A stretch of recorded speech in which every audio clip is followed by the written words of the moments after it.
A battle between humans and monsters unfolds on a vast, grassy field. The human army, led by the formidable Madame Dark, braces themselves and charges head-on as wyverns from the monster faction descend from the skies. The confrontation is fierce, the clash is brutal, yet amidst the chaos, a young knight fights with an unmistakable spark of excitement, exchanging blow after blow with the enemy. Surprisingly, this intense war is merely a VR game. Over the Fantasy, commonly abbreviated as OTF, a niche title among the youth of 203X. By this time, technology and gaming have advanced to unprecedented heights, with virtual reality games replacing traditional video games entirely. Over the Fantasy, our boy's favorite game, stands as a prime example of this new era. However, unlike its contemporaries, it hasn't achieved mainstream popularity.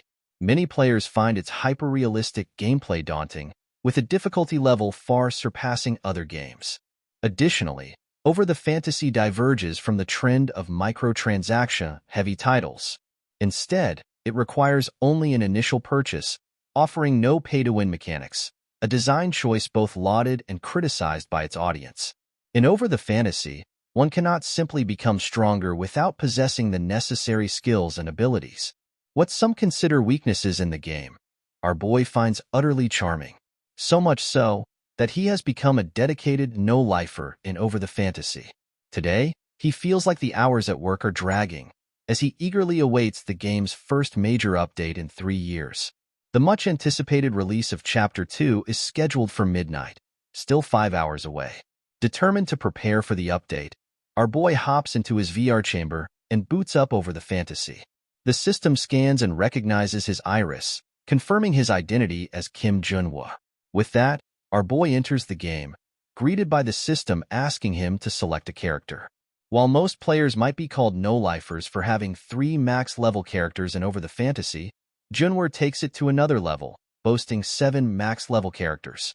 However, today he bypasses his high-level champions and selects Dio, a humble level 10 character without a class.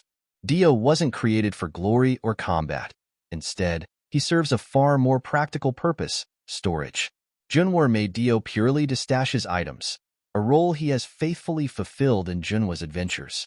Junwoo checks the updates coming to the game today and learns that a new class is being introduced, something our boy finds incredibly exciting.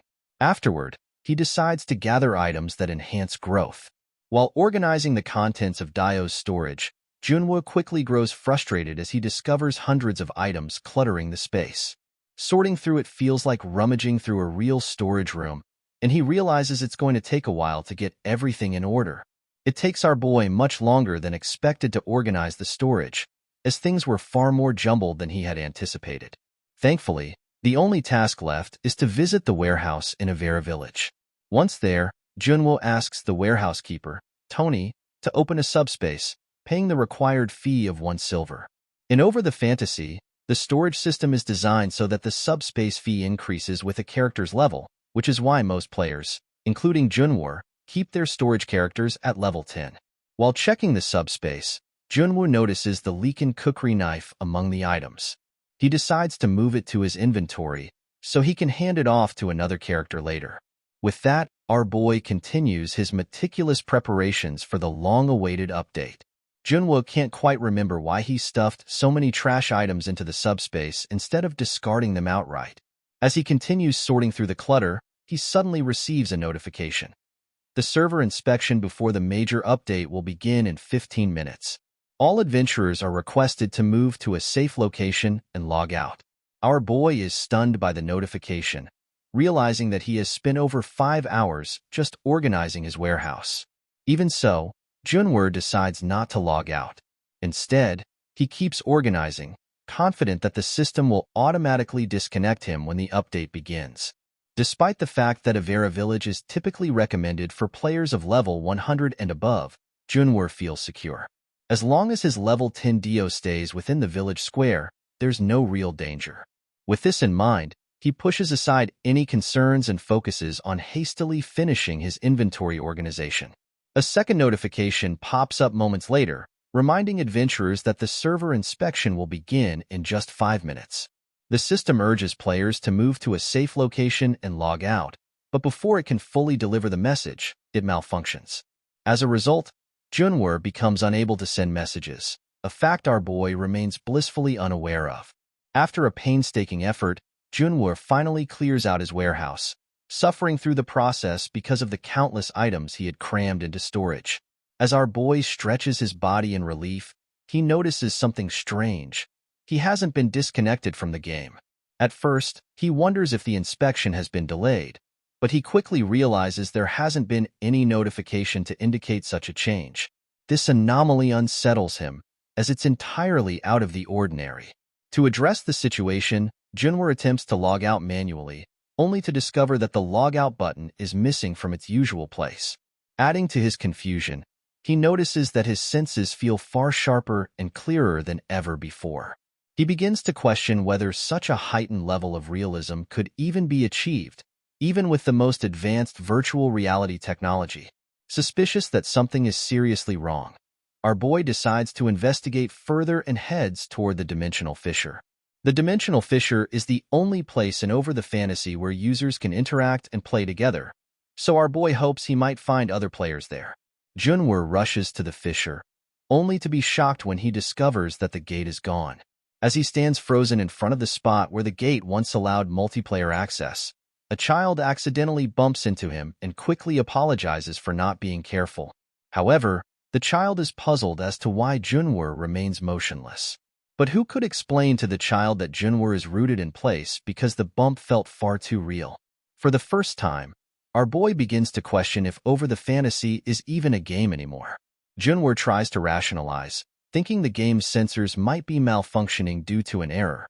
Determined to hold the developers accountable, he resolves to sue them once he escapes this bizarre situation. However, 3 days pass, and our boy is still unable to log out of the game. As reality sinks in, Junwoo comes to believe that the game has somehow become his new reality. To make matters worse, his bad luck has left him stuck in this world with a mere level 10 storage character. At the training ground, the instructor is drilling soldiers, urging them to swing their swords with all their spirit. He emphasizes that without strength and determination, they won't be able to protect the village.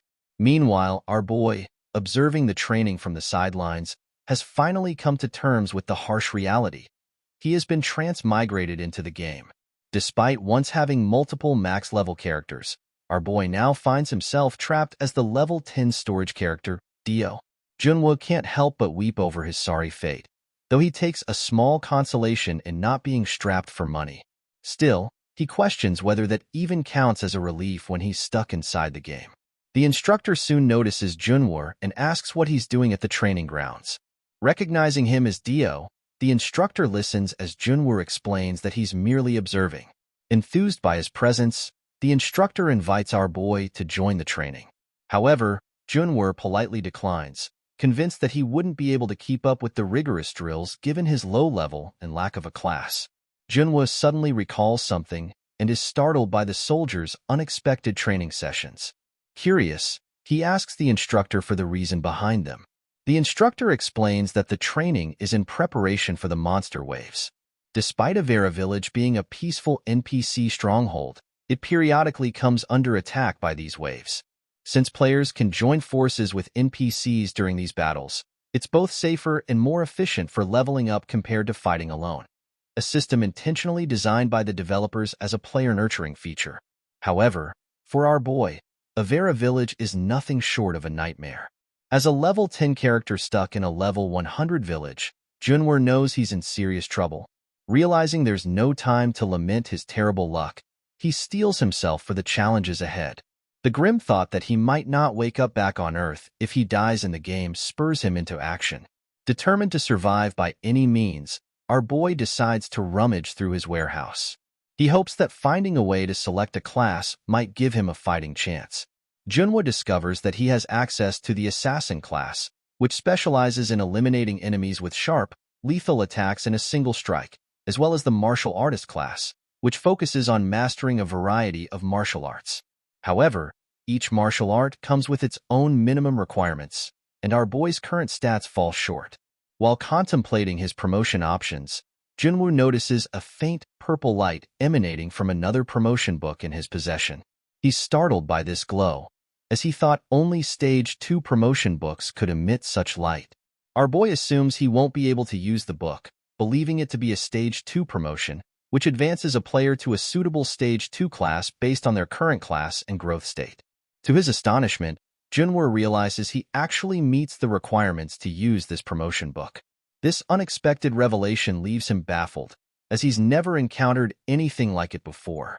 It makes him wonder if this might be a hidden feature of Over the Fantasy that he hadn't discovered until now. The reason lies in the unparalleled realism of Over the Fantasy, which is more detailed and immersive than any other virtual reality game. The developers crafted it so meticulously that there isn't a single imperfection. No one has ever found bugs or exploits. Additionally, the game provides minimal information to players, requiring them to uncover hidden content on their own to fully enjoy the experience. While some reviews criticize this approach as inconvenient for users, Junwoo found it utterly charming. Because of this emphasis on hidden content, our boy is convinced that the promotion book is a hidden piece, especially since he's never heard of such unique promotion requirements. Junwoo's gamer instincts ignite, his blood boiling with excitement at the thought of discovering more secrets within Over the Fantasy. Despite his dire situation, where survival is his top priority, this discovery reignites his passion for the game. After retrieving the special Stage 2 promotion book from his warehouse, Junwoo thanks Tony and hurries toward the mercenary guild in Avera village. However, he's stopped at the entrance by a mercenary, who tells him to wait in line like everyone else. The mercenary casts a skeptical glance at our boy's shabby outfit, clearly unimpressed. The mercenary, sensing the unmistakable noob aura about Junwoo, mocks him, suggesting he should leave because he clearly won't be able to afford anything at the guild. Ignoring the mercenary's comments, Junwoo casually drops a worn-out A-rank mercenary medallion, a symbol of one's status as a mercenary who has transcended the level of a veteran and entered the realm of experts. The entire guild is stunned, and the mercenary who had taunted Junwoo begins to reconsider. The shock stems from the rarity of such a medallion. Less than 0.1% of the top mercenaries possess one, and it was something Junwoo had retrieved from his warehouse. Our boy had decided to use the medallion to enter the guild, assuming the identity of an A-rank mercenary. To conceal his true identity as Dio, he covered his head with a hood enchanted with a disguise spell. The final step in his plan is to bluff his way through every situation that arises. To solidify his cover, Junwoo also decides to reveal an Imperial Medal of Honor, an item that essentially acts as a free pass for anything. Although displaying such an item in public could jeopardize his personal security, Junwoo shows the Imperial Medal of Honor and then asks the lady at the counter if he is eligible to meet the master of the guild. He wonders if his bluff has worked and whether the guild members might demand him to prove the authenticity of the two items he presented. As Junwoo contemplates this, the regional manager of the Avera Mercenary Guild, Cotton, greets him and requests that he explain the details upstairs. Junwoo, determined not to show any weakness, responds by asserting that he wishes to meet with the guild master. However, Cotton apologizes, explaining that the guild master is currently absent.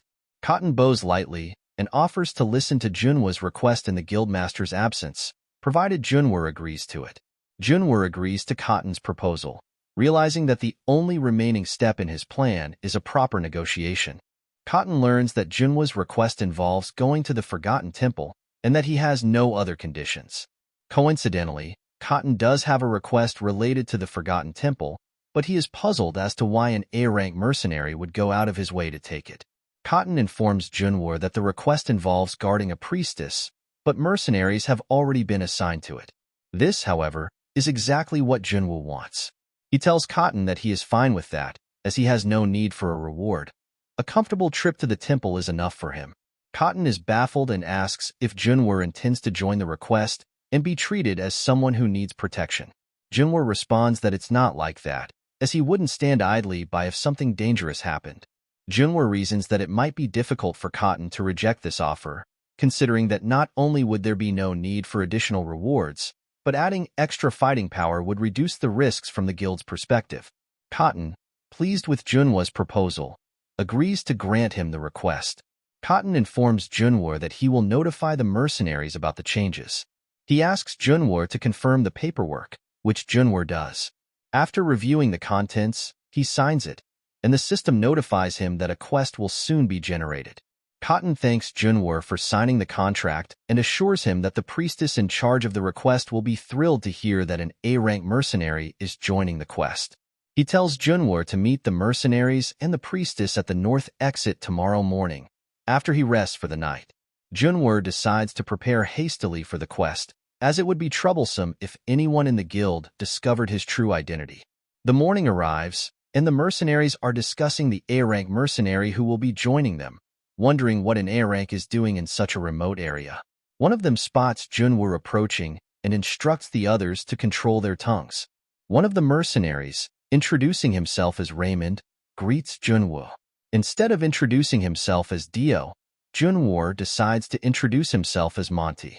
Junwoo decided to use a fake name to further conceal his identity, but he did not expect there to be only 4 guards on the quest. He wondered if Cotton had intentionally reduced the number of guards upon realizing that an A-rank mercenary would be joining, successfully fooling Junwoo in the process. Raymond questions whether they are still waiting for the requester of the quest. Meanwhile, Clara, the priestess of the Luna Temple, arrives and asks if they are the mercenaries who will be escorting her to the temple. Clara apologizes for being late and informs them that she will be leading the dispatch mission to the Forgotten Temple. The mercenaries introduce themselves to Clara, while Junwoo notices that she has clearly been through quite a bit to get here, as her priestess robes are messy and disheveled. Clara looks at Junwoo, making him wonder if she suspects something is amiss. However, he thinks that she might simply be staring out of curiosity, as A-rank mercenaries are rare. Now that the requester of the quest has arrived, Raymond tells everyone to stop chatting and head out for the dispatch quest, while Junwoo, on the other hand, receives a system message informing him that he has entered a field with a recommended level much higher than his own. Raymond points to a location on the map and informs the others that they will be heading to Camp 2. One of the other mercenaries remarks that, while it will be a slightly longer route, it will be safer and involve no danger. However, Junwoo objects to taking the longer path and instead suggests they should take the shortest route, which can be reached by using the hidden cave near Camp 3. Junwoo insists that they would arrive at the temple much sooner if they use this shortcut. Raymond, however, asserts that he knows the area much better than Junwoo and warns that the path to Camp 3 is not entirely safe. Junwoo responds that he could find the path with his eyes closed and argues that if they pass the cave and cut through Dunville Forest, they will reach the temple much faster. Raymond is astonished by the idea of trekking through Dunville Forest and asks Junwoo if he is aware of the monsters that appear there. However, they remain unaware that Junwoo is suggesting this path not because he enjoys it, but because he is concerned that if they take the longer route, his identity as a classless level 10 will be revealed. Junwoo thinks he should remain cautious and push forward instead of appearing weak. He tells the mercenaries that he is heading toward Camp 3, and if they consider the priestess's low stamina, taking the shortest and fastest route would be better for everyone. Junwoo then acts furiously and tells them that his time is valuable, and he didn't take this quest just to leisurely mess around. He imagines how annoyed the mercenaries must be, thinking he's acting like a jerk, even though he was the one who suddenly forced himself into the request. Junwoo then asks Clara for her opinion, to which she replies that they should listen to him. Clara agrees with Junwoo's suggestion because she also prefers reaching the Lost Temple faster. She further suggests that they can take the path Raymond recommended on their way back. Although Raymond is clearly annoyed, he reluctantly goes along with Clara's suggestion, on the condition that Junwoo handles things if they start to get risky. Junwoo agrees and reassures them that there's no need to stress, thinking that getting the priestess on his side was a good move. Raymond instructs everyone to sleep quickly, as they have an intense march ahead of them the next day. The morning arrives, and they begin their journey. Junwoo finds his entire body stiff and realizes that if this were still a game, simply sleeping through the night would be enough to relieve the exhaustion. However, now that this is reality, he feels as though he might die from the fatigue. Raymond asks Junwoo if there's a cave along the road they're traveling. Junwoo responds that there is a cave on the trail and warns Raymond to be careful because if he strays from the path, he could unknowingly enter werewolf territory. Junwoo notices that Raymond is straying from the route, despite having just warned him. He asks Raymond where he's going, To which Raymond replies that he doesn't need anyone's permission to answer nature's call. Junwoo observes Raymond's rude behavior, which makes him wonder if Raymond is still upset about what happened yesterday. Taking advantage of the situation, Junwoo decides to use this opportunity to humble the mercenaries. He suggests to Clara that they should take a break right there. As they are resting and waiting for Raymond, they suddenly hear a loud scream from the forest. They rush to find that Raymond is being chased by a werewolf. The system notifies Junwoo that Raymond has been inflicted with the abnormal status of bleeding. Junwoo finds this amusing, as he had already warned Raymond to be extra careful. The other mercenaries in the party urge Junwoo to help instead of just watching, but he refuses. He had already warned Raymond about the dangers in this area of the forest, and since Raymond ignored his advice and brought it upon himself, Junwoo believes he is capable of getting out of the situation on his own. Both of Raymond's companions become frustrated with Junwoo, questioning how a mercenary can act that way, telling him that he's all bark and no bite. Junwoo chooses not to engage with their comments and instead instructs the priestess to stay close to him. He thinks this is a good opportunity to observe the skills of the three mercenaries. Junwoo is impressed by their abilities, noting how they handle the werewolf despite being only D-rank mercenaries. However, he realizes that it's not just their level 100 status that allows them to deal significant damage, but also their numerical advantage. Raymond is attacked by two werewolves, and one of them is soon near critical condition. Seeing this, Junwoo draws his weapon, thinking it's time to show them that he is, indeed, an A-rank mercenary. Even if the title is only in name, Junwoo believes that one good demonstration would be enough to prove himself. He tells Clara that he is going to join them, because although the mercenaries have the ability to handle one or two werewolves, Junwoo thinks it would be difficult for them to finish them off without injury, especially if they are unaware of a certain skill that werewolves possess. Junwoo instructs them to stand aside, which surprises Raymond and his comrade since he only decided to help once the werewolves were almost finished off. Raymond comments that A-rank mercenaries aren't as impressive as they're made out to be. However, Junwoo finds this amusing, as Raymond's words seem to be a reflection of his own ignorance. Raymond doesn't understand Junwoo's point, but his body soon comprehends when the werewolf enters its berserk state, something Raymond had never encountered before.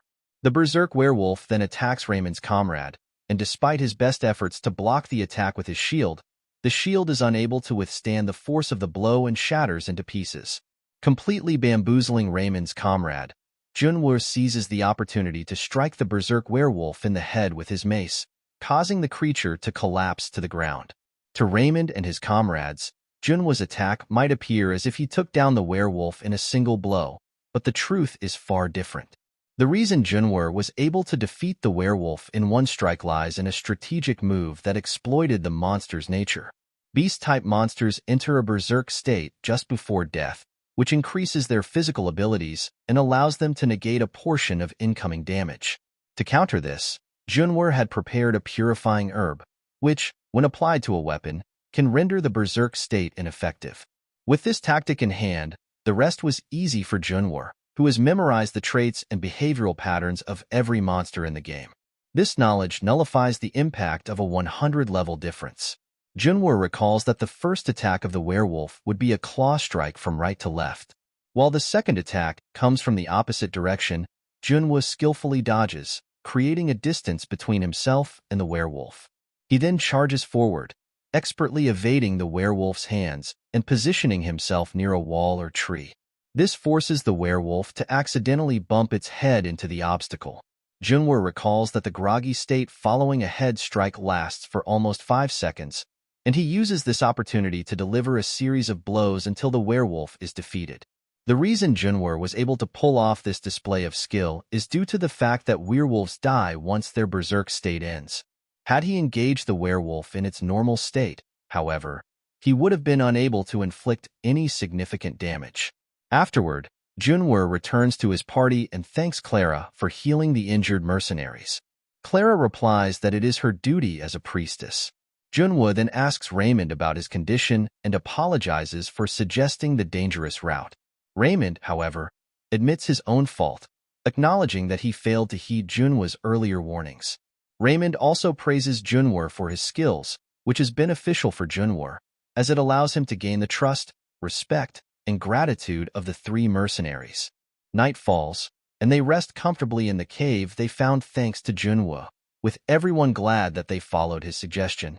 However, Junwo downplays his contribution, claiming that anyone could have served as a guide. Raymond, sensing Junwo's humility, expresses a desire to hear about his adventures over a drink once their task is complete. His comrade, on the other hand, is eager to know how Junwo earned the Imperial Medal of Honor. Junwo, however, is reluctant to engage in such discussions as he doesn't wish to grow closer to them. He tells them it's too early to celebrate the completion of their quest. He then informs them that they will be spending the night in the cave since it offers safety from the monsters, and everyone agrees. To determine the night watch duty schedule, Junwo suggests they use rock, paper, scissors. Junwo sits down, reflecting on what he has achieved so far. He feels that everything is progressing well, especially since he has gained the confidence of the mercenaries. However, the one thing that bothers him the most is the large-scale update of the game.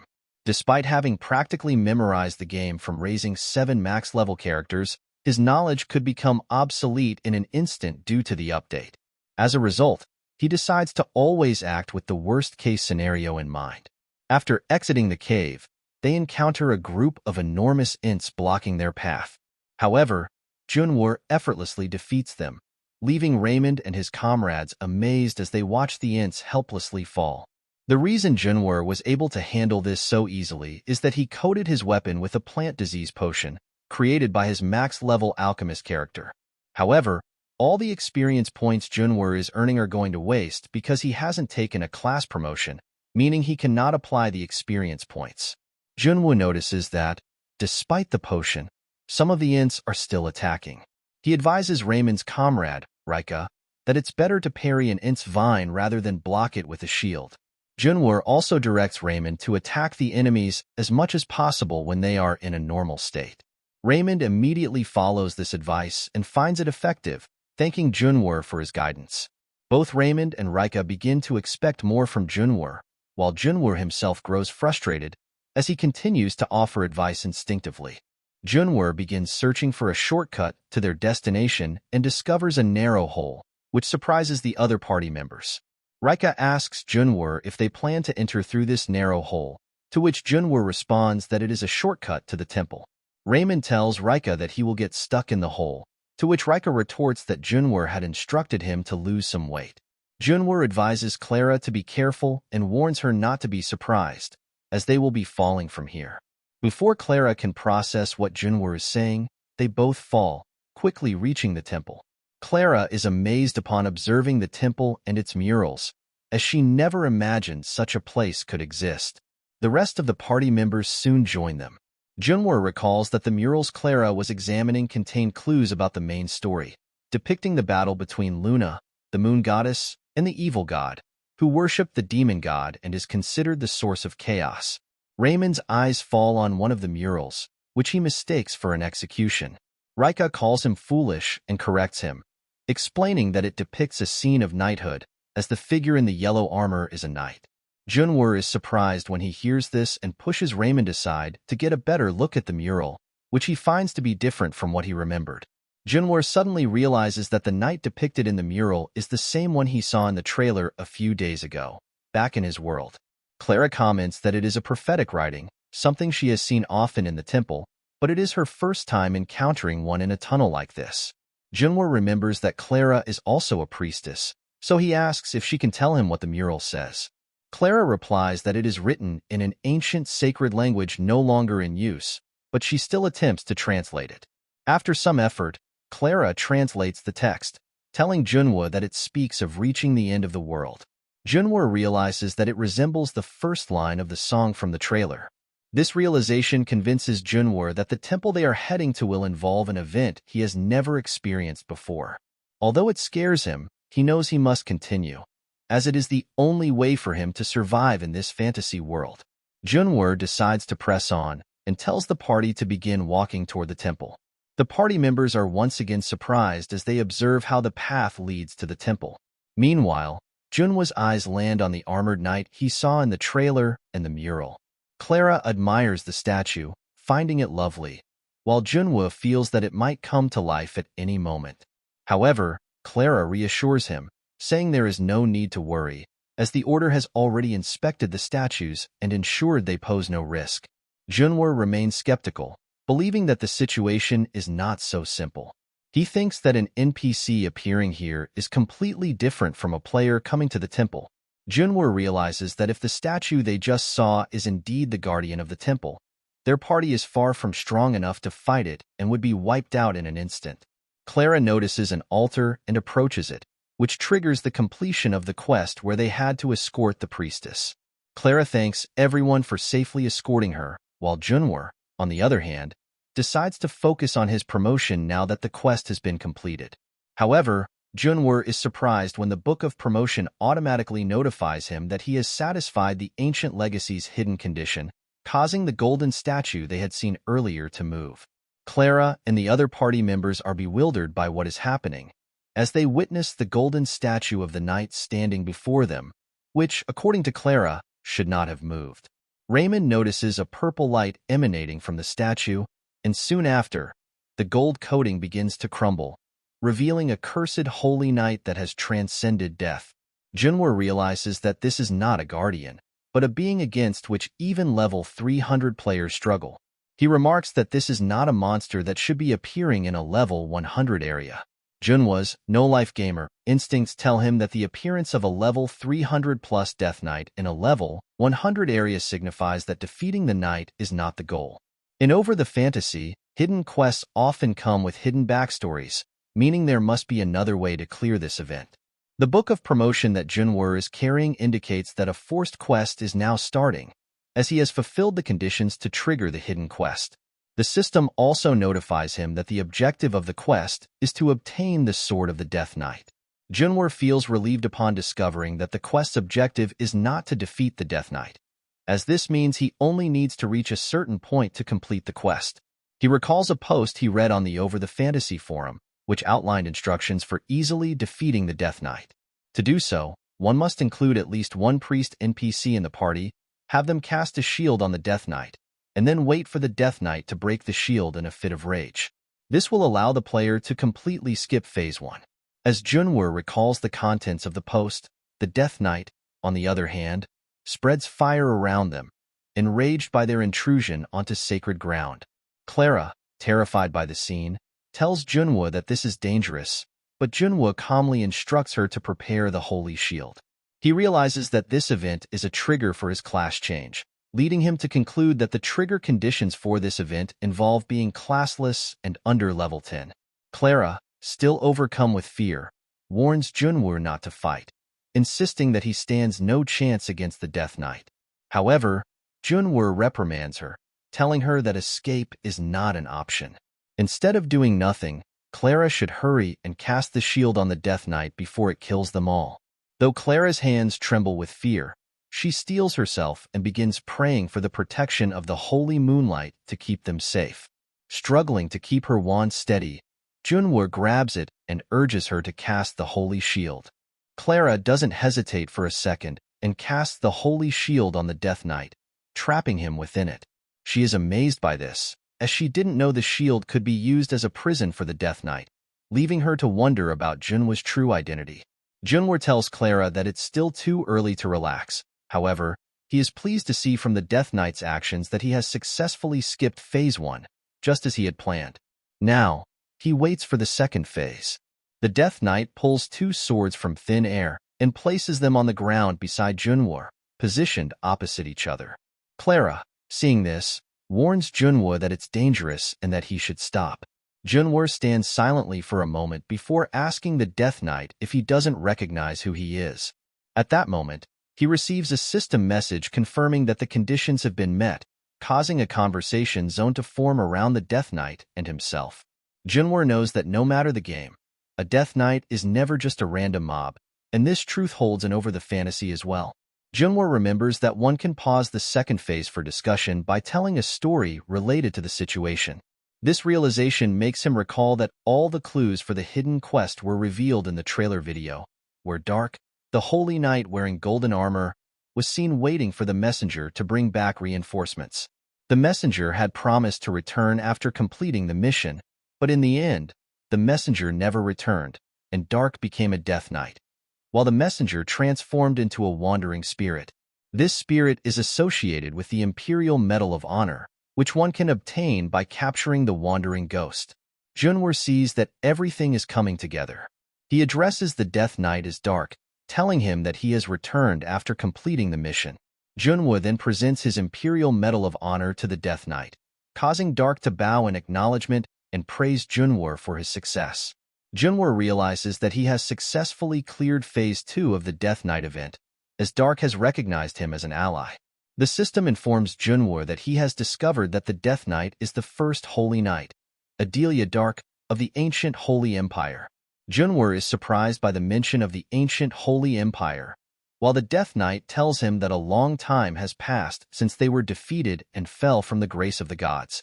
Dark further adds that they waited for eternity, and in the process, many of their comrades, such as Langbolt, Font, and Christ, perished. Junwoo notices that he was unable to hear one of the names, which leads him to believe that the system deliberately obscured it. He wonders if his failure to hear the name is due to not meeting all the requirements. With that thought, Junwoo begins to recall any information he might have overlooked or forgotten unintentionally. As Junwoo is reflecting on what he might have missed, Dark tells him that he has rekindled her forgotten hope. In gratitude, Dark bestows knighthood upon him, which Junwoo thinks is similar to the honor ceremony he saw in the mural. Suddenly, Junwoo remembers that despite knowing all the clues from the trailer, he overlooked the lyrics of the trailer song. This oversight might mean that Dark was not only waiting for reinforcements, but also longing for her lost loved one. Junwoo is surprised when he realizes that Dark might be waiting and longing for someone. He begins to ponder this, wondering if the mere activation of this event means that he has found a clue related to the person Dark is waiting for. Suddenly, Junwoo realizes that it might be connected to the A-Rank mercenary medallion. He remembers receiving the medallion at the Tardo Temple, which is linked to the ancient Holy Empire, and this reassures him that the medallion may have gained a new purpose as the update progressed. Our boy decides to show the A-Rank mercenary medallion to Dark, asking her if she had been waiting for it, even after she was cursed and became a Death Knight. Dark begins to tremble violently, causing her sword to drop to the ground. Meanwhile, Junwoo receives a system message stating that the waiting status of Adelia has been satisfied, granting her the right to walk the path of truth. The dark coating of the Death Knight starts to peel away, revealing her true form. Dark asks Junwoo if she is still loved by the man she once knew, a question Junwoo cannot answer. She tells him that he has saved her from a place between light and darkness, and that his soul is causing her to tremble. Junwoo informs Dark that he is not the one she had been waiting for all this time. Rather, he is merely a messenger who brought her keepsake. Dark continues to tremble as she grabs the A-Rank mercenary medallion, telling Junwoo that she knows he is not her lover. She earnestly prays to God, asking to receive her lover and her truth in heaven. Tears begin to fall from her face as the Death Knight's coating fully dissolves, and she vanishes, returning to her original form. Junwoo receives a system message informing him that he has completed the story of the fallen Holy Knight. In reward, he receives the ancient Dead Sword of Vengeance, along with the trait Life Energy, which causes his user status to be reconfigured. Something strange begins to happen to Junwoo. Junwoo experiences intense pain, causing him to collapse to the ground. The scene shifts to his rented room, where Junwoo wakes up, concluding that everything he experienced was just a vivid dream. There's no way a game could become a reality. However, he feels a strange sense of unease after dealing with the monsters and the Death Knight, especially when he recalls becoming a Death Knight himself, which surprises him. As Junwoo reflects on this, he hears someone calling his fictitious name, Monty. He suddenly realizes that waking up in the rented room was actually part of the dream. As he looks around, he sees Clara standing in front of the tent, calling for him. Clara informs the others that Junwoo has woken up, prompting the party members to rush into his tent. They express how worried they were about his safety, with Raymond reassuring him that he always believed Junwoo was capable of defeating all the monsters on his own. Junwoo, however, feels frustrated by their insincere concern, as he clearly remembers how all three mercenaries fled the moment the Death Knight appeared. Junwoo reassures the party that he's fine and requests to rest alone for a while. After everyone leaves his tent, Junwoo begins examining the rewards he received from his recent quest completion. Among them, he notices the ancient Dead Sword of Vengeance, which not only has a level limit of 350, but also displays a few question marks under special restrictions. This detail strikes him as odd, as he has never encountered anything like it before. Junwoo also realizes that the changes brought by the recent update are far more extensive than he anticipated. The only aspect he's managed to uncover so far is the apparent focal point of the update, the ancient Holy Empire. Frustration builds within him as he grapples with the loss of his edge as a dedicated, no-life gamer. The unpredictability of the new system leaves him uneasy, so he resolves to proceed with greater caution, knowing his survival depends on it. As Junwoo steps out of the tent, Clara immediately approaches him, asking about his condition. Junwoo assures her that he's doing fine and encourages her to focus on completing the remainder of her mission with the mercenaries. Since Junwoo has something important to do at the altar, he tells Clara and the others to go ahead while he stays behind. The scene shifts to the altar, where Junwoo prepares to proceed with his long-awaited class promotion. He feels there's no reason to hesitate anymore. As the system initiates the promotion, Junwoo senses the energy channeled into him by the Death Knight, along with the sword she wielded. Key moments from the quest replay before his eyes, and with that, Junwoo's class promotion is completed. He is now promoted to Forgotten Swordsman, Growth Type, an ordinary ranked class. Additionally, Junwoo notices that he is receiving all the experience points from the monsters he defeated along the way, further enhancing his progress. However, Junwoo is puzzled and slightly disappointed upon seeing that his new class is labeled as Ordinary. He wonders if he had been expecting too much from the promotion. As he continues to contemplate the significance of the Growth Type designation in his class title, Clara approaches, informing him that they are heading back to the village now that her mission is complete. Clara notices that Junwoo remains motionless even after hearing the news about the mission's completion. Concerned, she asks if something is wrong, to which Junwoo replies with a calm smile that everything is perfect. As the group enters Avera village, Raymond enthusiastically tells Junwoo that he feels much stronger than before, attributing it to Junwoo's special training, despite it being incredibly challenging. What Raymond doesn't realize, however, is that Junwoo had cleverly used him to leech experience points. Raymond suggests they head to the Mercenary Guild to report their success and claim their reward, but Junwoo declines, stating he hadn't requested a reward in the first place. Clara interjects, explaining that even though Junwoo didn't ask for one, the Church of Luna is likely to grant him a reward anyway due to the special circumstances of the mission. Raymond then urges Junwoo to join them for a drink, insisting that he shouldn't act so distant. Junwoo notices that Raymond's tone has shifted to something more friendly, signaling that he has managed to form a good rapport with the mercenaries. However, Junwoo's mind is already focused elsewhere. There's something important he needs to take care of first. Junwoo tells the group that they should postpone their plans for drinks, explaining that he is busy for the time being. Internally, he reasons that it's better to keep the mercenary group at arm's length, as there's always a risk his true identity might be exposed. Leaving the disappointed mercenaries behind, Junwoo retreats to his room, relieved to finally remove his disguise hood. With a deep breath, he begins preparations for the impending monster wave, the very reason he took the risky path of obtaining his promotion in the first place. Junwoo opens his status window to review his current progress and notices that his new class is entirely unfamiliar to him. This leads him to conclude that it might be tied to the Death Knight, Adelia Dark, as the red energy he received from her was key to his promotion. Thanks to the accumulated experience he gained from defeating monsters, Junwoo has already reached level 35 in an impressively short amount of time. Our boy reflects on his situation, reminding himself to stay calm. This isn't the first time he's raised a character without fully understanding its intricacies. After all of his max-level characters followed a similar uncertain path. The only difference now is that it's real. Instead of dwelling on the unknown, Junwoo resolves to focus on leveling up during the upcoming monster wave. Before that, however, Junwoo decides to inspect the skills he earned through his promotion. One skill, Pledge of Liberation, immediately catches his attention. The ability consumes the caster's vitality to neutralize abnormal status effects on targets, but it also causes the target to become dependent on the caster. Moreover, 10% of the caster's stats are lost with each contract. Our boy finds this Pledge of Liberation quite risky, questioning whether losing stats can truly be considered a great skill.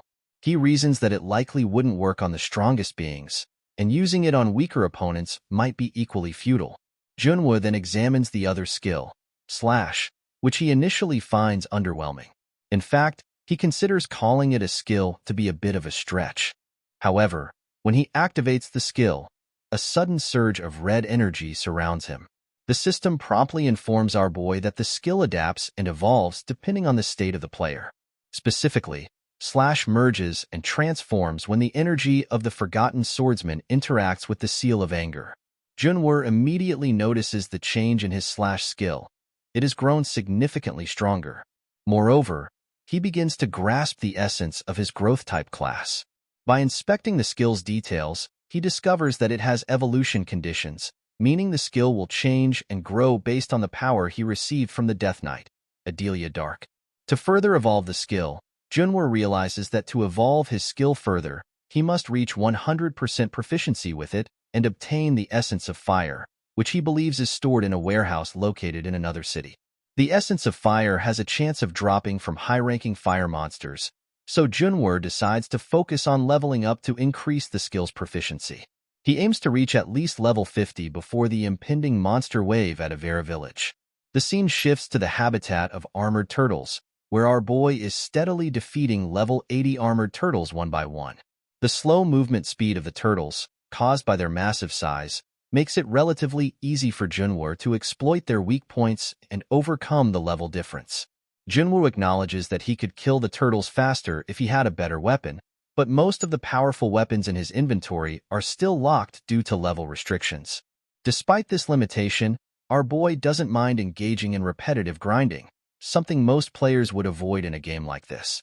After diligently hunting armored turtles for an extended period, Junwoo finally achieves his goal, reaching level 50.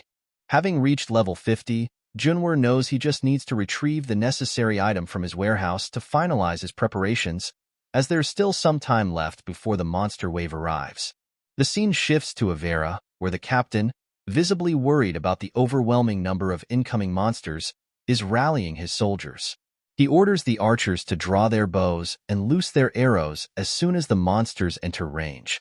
Hundreds of arrows soar through the air, piercing and scattering the advancing wave of monsters with devastating force. The captain then commands the shield-bearers to intercept the monsters that survive the initial assault, instructing them to hold their positions firmly after the third line scatters to ensure no monsters breach the village defenses. However, some monsters manage to slip past the shield wall, prompting the captain to order the spearmen to tighten their formation. Before the situation spirals further out of control, Junwoo joins the fray. Our boy charges onto the battlefield, slicing through the monsters that manage to breach the soldiers' defenses with precision and ferocity, turning the tide in Avera's favor. The captain and the soldiers are relieved and overjoyed by the arrival of the A-rank mercenary Monty. The captain expresses his gratitude to Junwoo for joining the battle. However, as he observes him closely, he feels a sense of familiarity. This makes Junwoo realize that the captain is the same NPC he encountered when he was playing as Dio. The captain cautiously asks Junwoo if they've met before, to which Junwoo replies calmly that the captain must be mistaken, as this is their first encounter. Despite his lingering doubt, the captain thanks Junwoo again for his assistance, noting how reassuring it is to have the support of an A-rank mercenary. He also informs Junwoo that the elite soldiers of Avera Village will be assisting him in the fight. Junwoo assures them that they can count on him, though inwardly, he is fully aware of the daunting reality. The monsters here are double his level. Despite the significant challenge, Junwoo has already devised a solution for landing critical hits on his enemies. Thanks to a stroke of luck, or his meticulous preparation, our boy managed to retrieve the Lens of Certainty, a skill that reveals the vitality of monsters below the seed grade. He obtained this skill from the stockpile of items collecting dust in his warehouse. Armed with the ability to gauge his opponent's remaining vitality, Junwoo strategizes to focus on monsters that can be defeated with a single decisive strike. Junwoo continues to effortlessly take down the monsters with ease, impressing the elite soldiers fighting beside him. His swift and precise movements boost their morale as they witness Monty fearlessly taking down monsters. However, they do not realize that their revered A-rank mercenary is strategically targeting only the monsters with very low health. Junwoo understands that to gain experience, he must personally defeat the enemies, as this event prevents him from collaborating with NPCs, further confirming his status as a true A-rank mercenary. Junwoo then notices a werewolf ahead. Without hesitation, he rushes toward it, determined to eliminate the threat. He successfully defeats the werewolf just in time, saving the soldier who had been fighting it. The soldier thanks Junwoo for saving him, but before he can finish his sentence, Junwoo quickly grabs and tosses him aside to deal with the monster that was lurking behind him. Finding the status window distracting, Junwoo decides to turn it off, allowing him to focus entirely on the monsters. Once the status window is disabled, Junwoo spots 5 insect-type monsters, each with less than 10% health, an ideal opportunity. Determined to make the most of this moment, he orders the soldiers to retreat to avoid interfering with his targets. Junwoo casually deals shallow damage to all 5 monsters, surprising the soldiers. They warn him of the potential counterattack due to the weak strikes, but Junwoo ignores their warnings and detonates the insects in front of everyone, causing another wave of shock. The soldiers, stunned by his use of magic, are finally convinced that the rumors about Junwoo holding an Imperial Medal of Honor are true. The reason Junwoo was able to pull off that explosion was due to the skill mark, which he acquired after reaching 100 proficiency. This skill allows him to leave marks on targets corresponding to his attacks, which can later be linked with slash for additional effects, causing the most recent marks to explode when the skill is used. Junwoo was amazed to discover that he could make 5 targets grazed by his sword explode, but he found it somewhat unfortunate, as explosion-type skills have the drawback of also affecting the caster. After some consideration, Junwoo equips fire resistance gear he found in his warehouse, ensuring he remains fully protected from the fire damage caused by the explosions. He proceeds to blast insect after insect as he moves through the battlefield, since insect-type monsters are particularly weak to fire and explosions. As Junwoo continues his advance, he hears a voice from behind, mentioning a giant monster in the central square. Junwoo looks back and discovers that it is a named monster. The horned bear has vastly higher levels than the area's average, and the best strategy for the player is typically to leave named monsters to the soldiers and focus on hiding. However, the soldiers clear the way for Junwoo, deciding to leave the task to him. While Junwoo did not ask for such preferential treatment, he doesn't mind, as he had already planned to take the creature down. Junwoo begins dealing shallow damage to the horned bear while dodging its attacks. To an observer, it may seem like the horned bear is attacking randomly, but in reality, it follows a set attack pattern.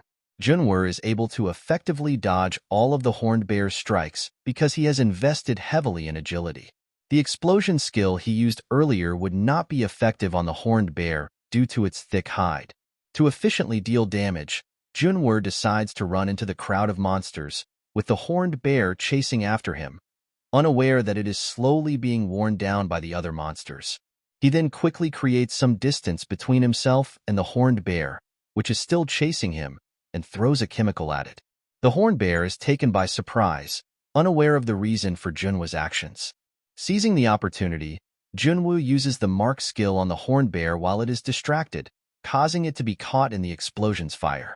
Our boy successfully defeats the monstrous bear, spreading joy and hope across the battlefield. Meanwhile, he prepares to confront the remaining monsters, wielding explosions as his weapon of choice. Because, after all, explosions are an art. The scene transitions to Junwoo, who is traveling in a horse-drawn carriage, lying beside blocks of hay.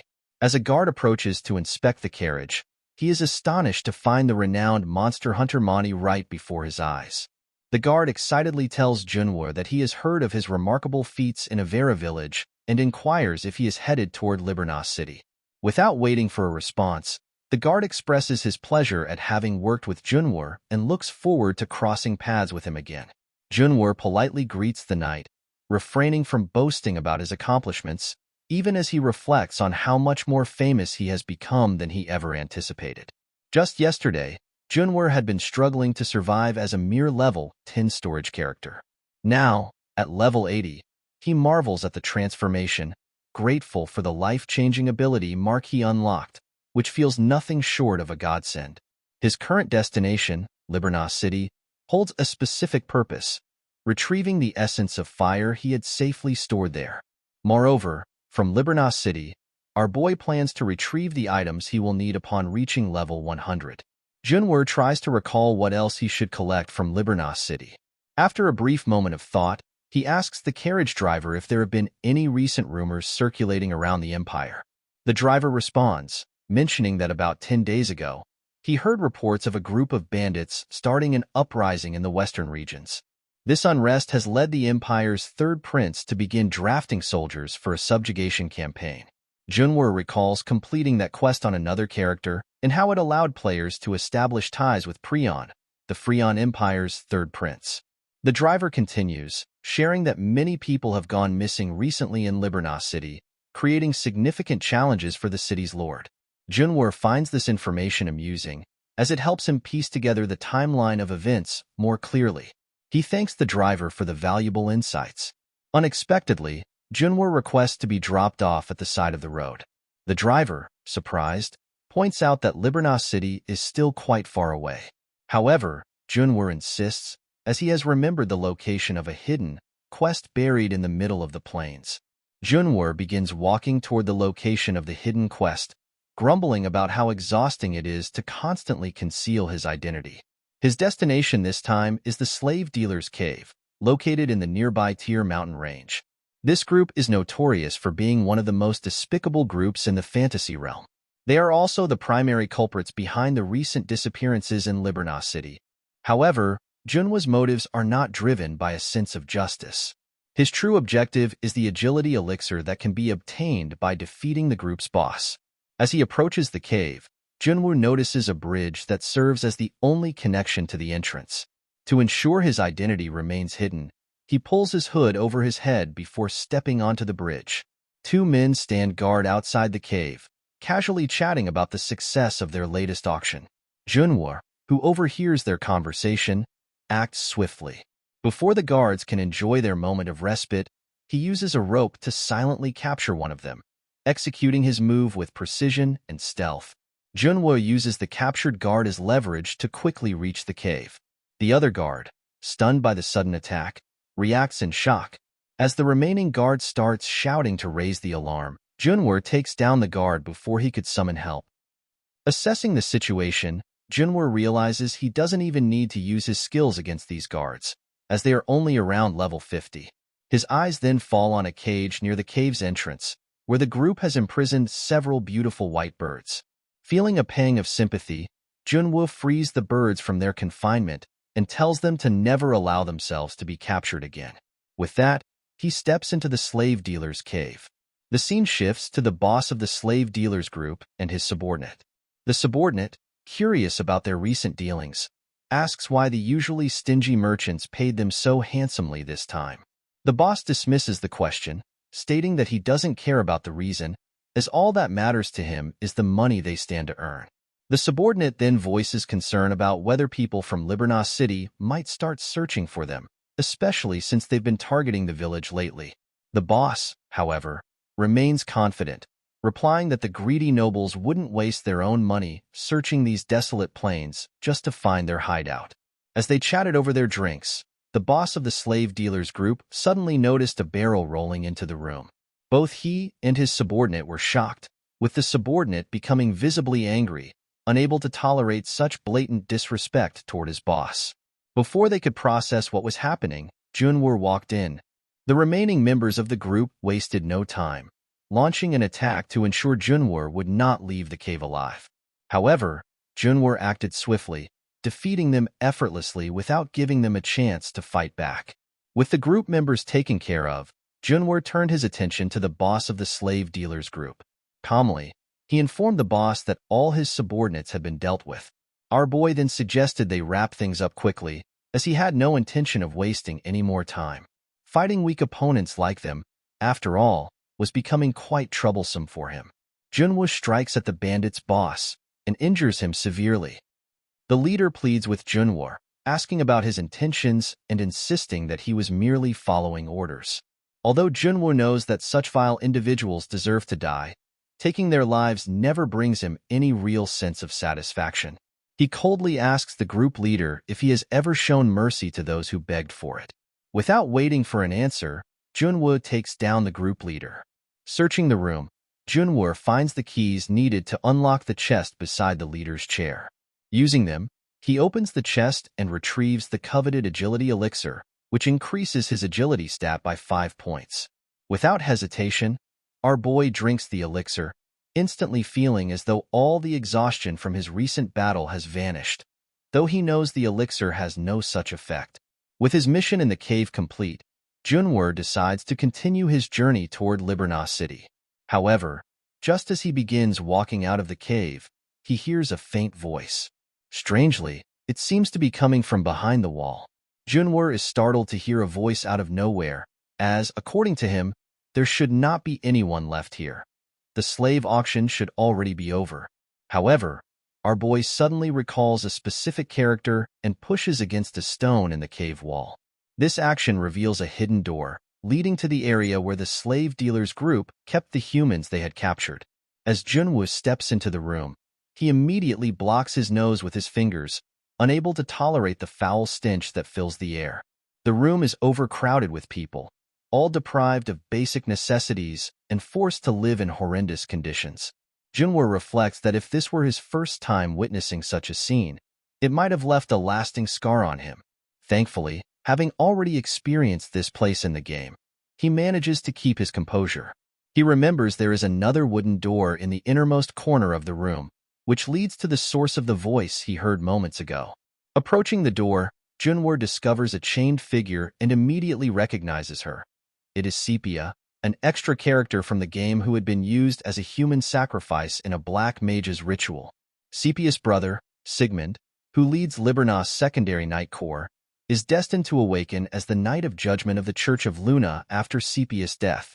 This event is a crucial incident tied to the main scenario.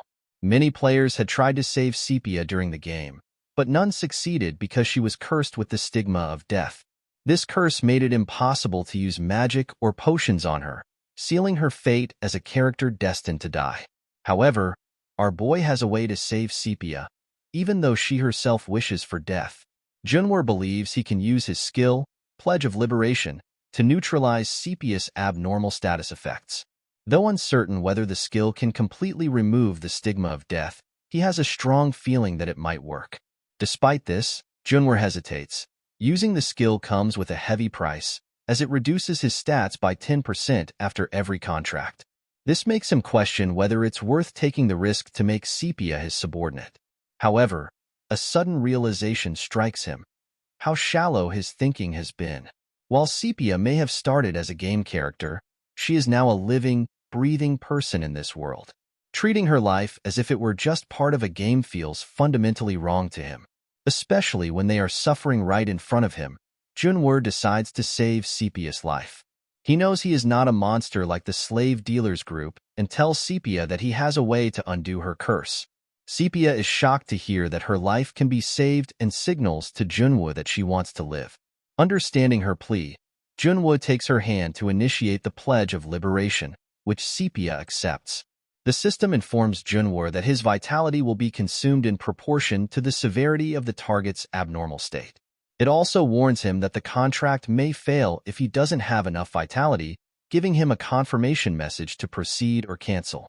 Despite the significant loss of 10% of his stats and the risk to his vitality, Junwoo resolves to go through with the contract to save Sepia. After some time, a blinding light emanates from where Junwoo initiated the contract. The system announces that he has successfully fulfilled the conditions for the hidden quest, Save Sepia. When Junwoo opens his eyes moments later, he finds himself in a strange, dreadful place filled with an army of monsters and soldiers. Junwoo observes the chaotic battlefield, where monsters and soldiers are locked in fierce combat. As he studies the soldiers' armor, he realizes it's his first time encountering that particular style and pattern. The battle rages on, and Junwoo begins to think that the humans are destined to lose this ferocious fight. While he ponders this, a brilliant light suddenly illuminates the battlefield from the sky. A blonde-haired woman descends gracefully from the heavens, her presence exuding divine authority.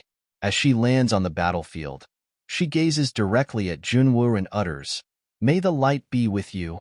In the next instant, Junwoo finds himself back where he had formed the contract with Sepia. He quickly realizes that what he had just witnessed was nothing more than an illusion. Junwoo reflects on the illusion he experienced, where he witnessed a large-scale war and the descent of an unknown woman from the sky. He suspects it is somehow connected to Sepia, which suggests that she is far from being an ordinary extra NPC.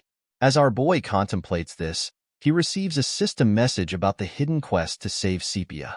The message informs him that he has successfully discovered a way to undo the powerful curse, one that even Luna's holy magic cannot overcome. The system explains that Junwoo can neutralize the abnormal status by using a cage to exceed, rewarding him with a level 2 Pledge of Liberation skill.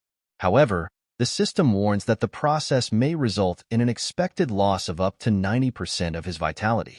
Despite the risk, Junwoo confirms to the system that he wishes to proceed with the pledge. The system begins the process, initiating the neutralization of the stigma of death curse. As the procedure unfolds, Junwoo feels his vitality gradually depleting. Meanwhile, he notices that Sepia is slowly regaining her energy, showing signs of recovery. However, Junwoo's situation becomes dire as his vitality drops to just 10%. This sudden realization makes him question whether he had been far too complacent in underestimating the risks. Junwoo realizes that it's not just his vitality numbers decreasing. He can also feel the excruciating pain coursing through him. Meanwhile, Sepia, who still hasn't opened her eyes, begins to sense her pain fading away. She finds the red energy surrounding her to be unexpectedly warm and comforting. Yet, she is confused. Why would this person, a stranger she doesn't even know, go to such lengths for her? Junwoo, enduring the overwhelming pain, receives a system message confirming that he has successfully completed the hidden quest, Save Sepia. The message also informs him that his Pledge of Liberation skill has leveled up to level 2. However, Junwoo doesn't care about the reward. The pain is nearly unbearable. Determined to ensure their safety, he picks up Sepia and sets out to find a secure place where they can both rest. The scene then shifts to Sepia, who finds herself standing high above the clouds. She believes the silhouette in front of her belongs to her brother. However, moments later, she notices the man's hair. It is not silver like her brother's. She realizes the figure isn't her brother, but strangely, she feels no fear. Despite the unfamiliarity of the man before her, Sepia feels a sense of calm. Sepia suddenly wakes, realizing that what she saw moments ago was just a dream. She notices her mind feels clear, and the constant pain she once endured has completely vanished. For the first time in what seems like forever, she feels truly comfortable. As she looks around, Sepia sees our boy, Junwoo, sleeping in front of her. She wonders why this man went to such great lengths to save her, briefly considering if her older brother had sent him. However, she quickly dismisses the thought, realizing that Junwoo doesn't resemble one of Libernas' knights. As Sepia observes him, she finds it curious that, despite using a standard sword, Junwoo's body bears no scars. While she's busy piecing together these small details, our boy suddenly wakes up, startling Sepia. She quickly moves away, her shock evident. Junwoo realizes he must have unintentionally dozed off and takes a moment to introduce himself. Sepia responds in kind, introducing herself and expressing her gratitude for saving her life. She then asks how he managed to find her and whether her brother had sent him. Instead of answering immediately, Junwoo hesitates.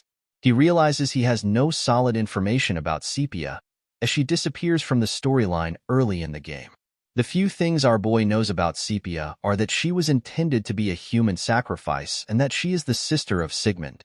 Junwoo realizes that pretending to know either Sepia or Sigmund could create unnecessary confusion, so he decides to feign ignorance. Instead of revealing his knowledge about her or her brother, he simply asks Sepia about her brother. From Junhwa's question, Sepia concludes that he doesn't know anything about her, which only deepens her confusion. She wonders why Junhwa would risk his life to save her if he doesn't even know about her brother. Junhwa also realizes that Sepia wants to understand why he went to such lengths for someone he has never met.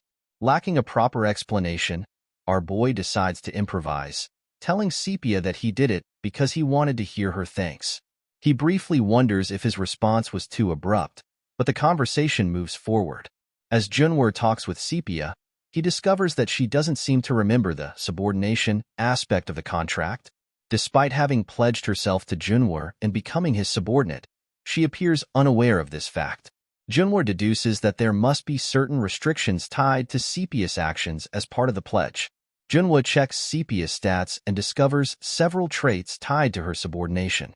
With the obedience trait, Sepia would feel pain whenever she disobeys Junhwa. The bind trait ensures she experiences pain if she moves beyond a certain distance from him, and the destruction trait means Sepia will die the moment the pledge is broken. Junhwa finds these traits incredibly harsh but reasons that without this pledge, she would have died anyway. He concludes that he shouldn't feel overly guilty and resolves to calmly explain Sepia's current situation to her to prevent unnecessary panic. Junhwa asks Sepia if her brother is the head of Libernas Secondary Night Corps. If so, he suggests they head to Libernas together since it is their shared destination. However, Sepia hesitates to answer, which makes Junhwa realize she is still wary of him. A reasonable reaction, considering Junhwa might not seem much different from the strange slave traders in her eyes. To break the tension, Junhwa suddenly tells Sepia to hold his hand. When she hesitates, he reiterates, this time stating it as an order. This activates the obedience mechanism of the pledge, and Sepia involuntarily reaches out to hold his hand. The action leaves Sepia visibly shocked, as she realizes she has no control over disobeying him. Junhwa explains to Sepia that the two of them are now bound by a pledge, making her his subordinate. He further clarifies that under such a pledge, the subordinate party will experience pain if they disobey their contractor or attempt to leave their side. Junhwa emphasizes that this arrangement is dictated entirely by the contract and has nothing to do with his personal wishes. He tells Sepia that he had no choice but to form the pledge in order to save her life, and now they are stuck with each other, whether she likes it or not. As Junhwa observes Sepia's silence, he assumes it is natural for her to be wary. After all, following an unfamiliar vagabond is hardly appealing. He also realizes that even if Sepia reunites with her brother, she would likely want to part ways with him eventually. However, our boy is caught off guard when a system message informs him that he has gained Sepia's interest. Breaking her silence, Sepia tells Junhwa that she already owes her life to him. She asks him to take care of her, implying her acceptance of the subordinate role. Relieved by her willingness to agree, Junhwa suggests that they are now ready to head toward Libernas. The scene shifts to a masked man, visibly shocked as his subordinate reports that Sepia has disappeared from the cave. The subordinate adds that when they investigated the cave, they discovered that someone had killed all the bandits. This revelation enrages the masked man, who grabs the subordinate with his chains. He furiously demands if the subordinate has any idea how valuable the sacrifice they just lost was. The masked man had initially captured Sepia to spite her annoying brother, Sigmund. However, he soon realized that Sepia possessed enough potential to surpass the abilities of even a great mage. Her sacrifice could have elevated the masked man, Victor, from the 3rd circle to the 7th circle in an instant. At that moment, another subordinate steps forward, informing him that Sepia has been spotted and does not seem to have traveled far from the cave. Without wasting a moment, Victor orders his men to follow him. He vows to personally hunt down a person who dared to take Sepia away from him. Junhwa continues his journey toward Libernas City with Sepia, though they have stopped to rest along the way. He has a bad feeling about their progress, as they are moving slowly due to Sepia not yet fully recovering from the aftereffects of the curse. While Junhwa is lost in thought, Sepia breaks the silence and asks if he is a roaming mercenary.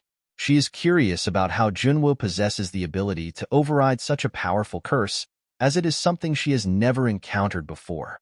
Sepia also questions Junhwa's ability to form a contract, knowing that not everyone is capable of such a feat. Junhwa, on the other hand, is taken aback by the string of questions now that Sepia has regained some energy. He responds vaguely, claiming he doesn't know much about his powers and that he simply happened to acquire them from a random temple. However, Sepia doesn't seem convinced. The system informs Junwoo that her trust in him has decreased by 1. Frustrated by this drop in trust, Junwoo changes the subject and asks Sepia why she was captured by the slave dealers group. Sepia's expression turns gloomy, and instead of answering, she hesitantly asks Junwoo if he is ordering her to reveal the reason. Junwoo calmly responds that it's not an order and that Sepia is free to choose whether or not to share anything about her capture. Hearing this, Sepia giggles, thinking that Junwoo is unexpectedly cute. The system informs Junwoo that Sepia's trust in him has increased by 1. Sepia then tells Junwoo that she has no reason to hold anything against the person who saved her. However, before she can finish her sentence, Junwoo suddenly grabs her hand and pulls her toward him. Sepia, astonished, asks why he did that. Our boy quietly tells her to look behind her. Turning around, Sepia is shocked to see the same eerie energy she remembers from when she was captured. At that moment, Junwoo is confronted by Victor, who praises him for dodging the attack. Victor, initially surprised that Junwoo knows his name, quickly deduces that our boy must have recognized his mark. Victor taunts Junwoo, accusing him of stealing what rightfully belongs to him, despite Junwoo's noble-like appearance. Junwoo, unfazed, offers a sarcastic apology for taking Victor's possession without permission.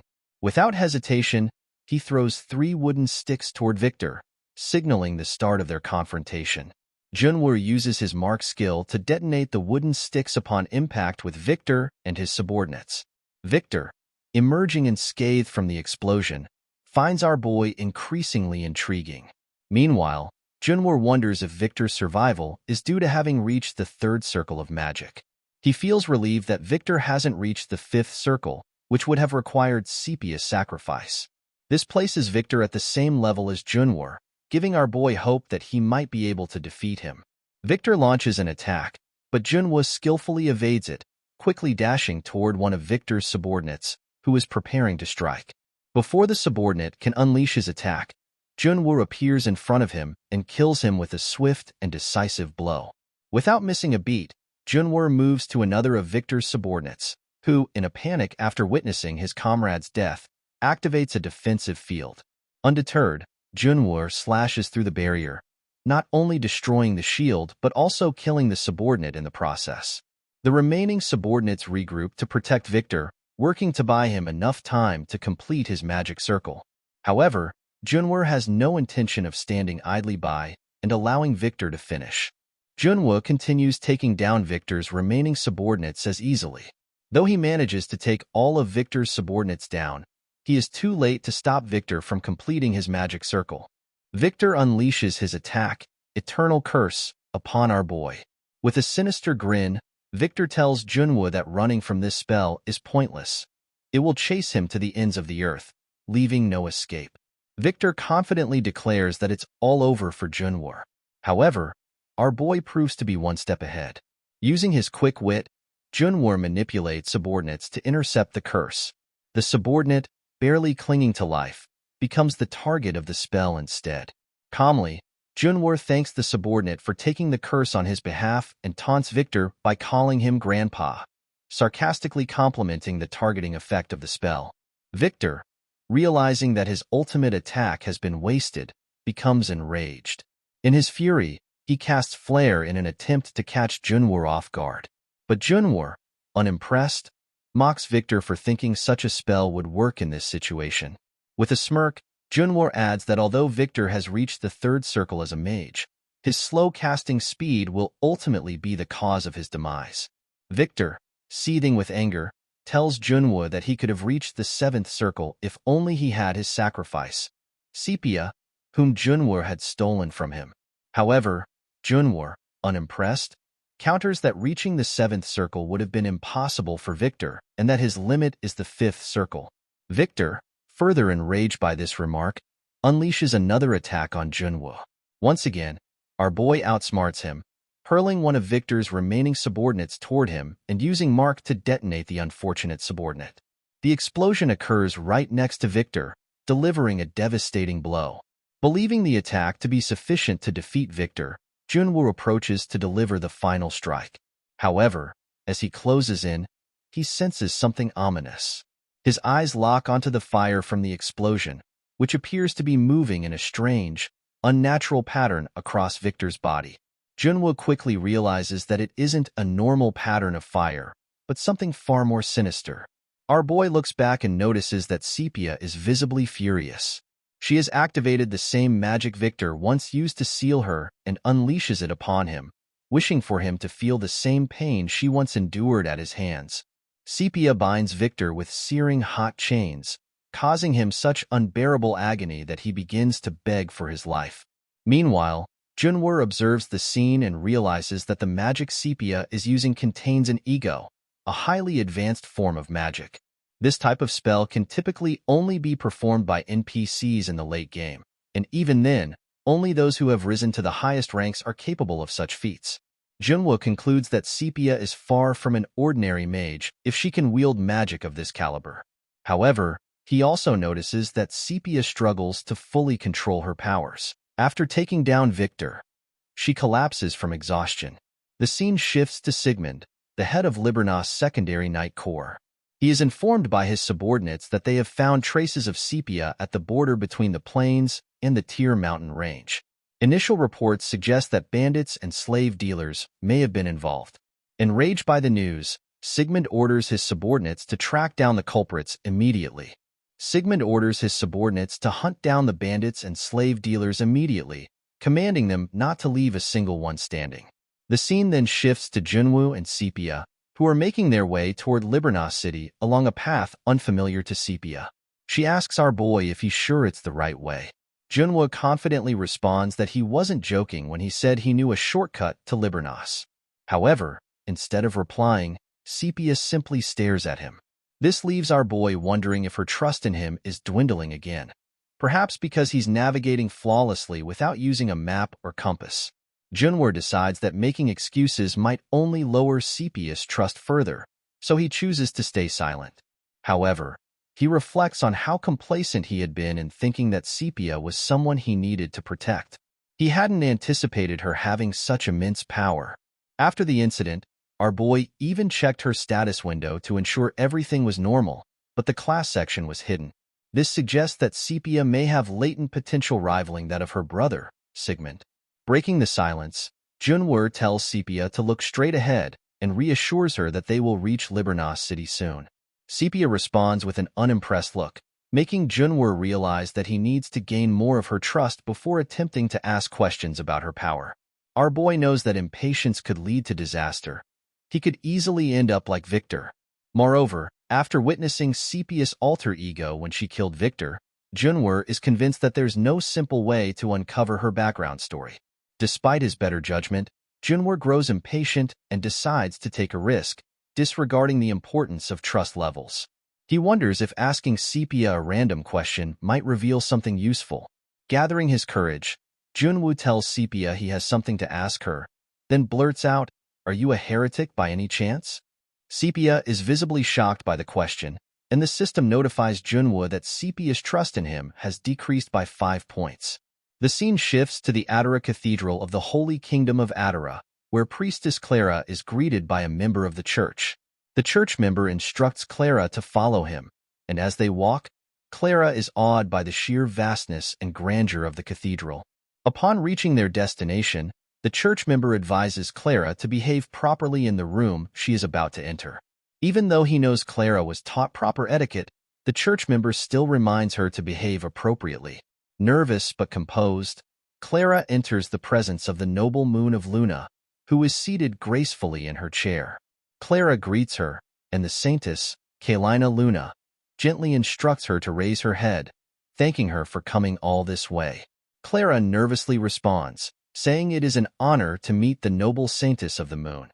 Saintess Luna acknowledges Clara's arrival and mentions that she has heard about her visit to the Forgotten Temple.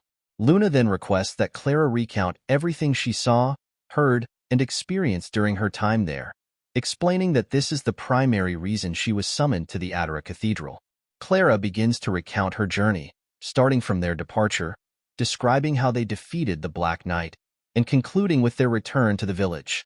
Partway through her account, Luna gently stops her, thanking Clara for her efforts and acknowledging the value of her abilities in aiding the church. The saintess assures Clara that the parish will grant her an appropriate reward for her voyage and discoveries. She blesses Clara, wishing her continued guidance and light on her path.